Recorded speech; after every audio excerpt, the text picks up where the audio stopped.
Une question de Gérald. Ma question est un souhait que j'aimerais vous entendre entériner. Alors, il vous demande donc d'entériner ou disons de vous engager sur 3 points, il me semble. Alors, pas de cumul des mandats, ça c'est à peu près fait dans votre rapport.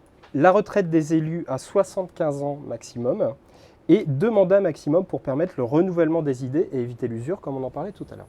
Alors, qu'est-ce que vous pensez de ces 3 points? Bon, non-cumul, nous sommes en train de le mettre en œuvre. Et le Parti socialiste est exemplaire, c'est-à-dire qu'il sera à l'avant-garde du progrès dans cette révolution politique.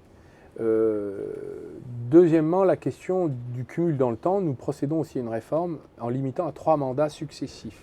Alors, vous n'êtes pas à 2, vous êtes à 3. Mais c'est quand même un grand progrès. Nous rencontrons beaucoup de difficultés et de résistance de la part des élus les plus, j'allais dire, installés, qui ne veulent pas céder leurs responsabilités. Sur la question de l'âge, je pense que par délicatesse, plutôt que fixer des limitations d'âge, nous pouvons imaginer qu'au-delà de 75 ans, les électeurs peuvent se charger parfaitement de rendre raisonnables les impétrants qui voudraient soit commencer une carrière politique à 75 ans, soit la prolonger inutilement. Le message est passé. Une question de Julien qui vous parle du passé. Vous avez été il y a très longtemps en faveur de la suppression des départements. Qu'en est-il aujourd'hui, alors que vous êtes à la tête d'un conseil général, on en parlait tout à l'heure, et que vous dénoncez, vous l'avez fait tout à l'heure aussi, les projets du gouvernement sur le conseiller territorial? Je pense que nous pouvons imaginer une réforme où on pourrait mettre en cohérence les collectivités locales, et y compris au détriment du département. La question, c'est où est-ce qu'on met les administrations de proximité, le service public.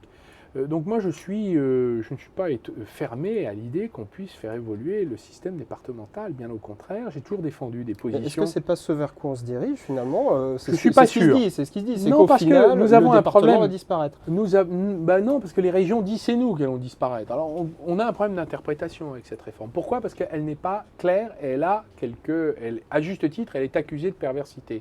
Elle n'est pas claire parce qu'on ne sait pas quelles sont les intentions du gouvernement. Il laisse subsister le département, les régions, mais il les fusionne, sans savoir au détriment de qui. Bon, donc on ne comprend pas bien. Donc on verra, peut-être que cette réforme s'imposera. Et moi je ne suis pas certain qu'il faille la remettre aussi radicalement en cause qu'on le dit aujourd'hui. Voilà, premièrement. Deuxièmement, elle est perverse parce qu'en fait c'est une opération de mise en cause des élus qui est injustifiée. Le problème, ce n'est pas les élus. Le problème, c'est comment on finance des services publics de proximité dans des territoires qui aujourd'hui sont totalement abandonnés par l'État.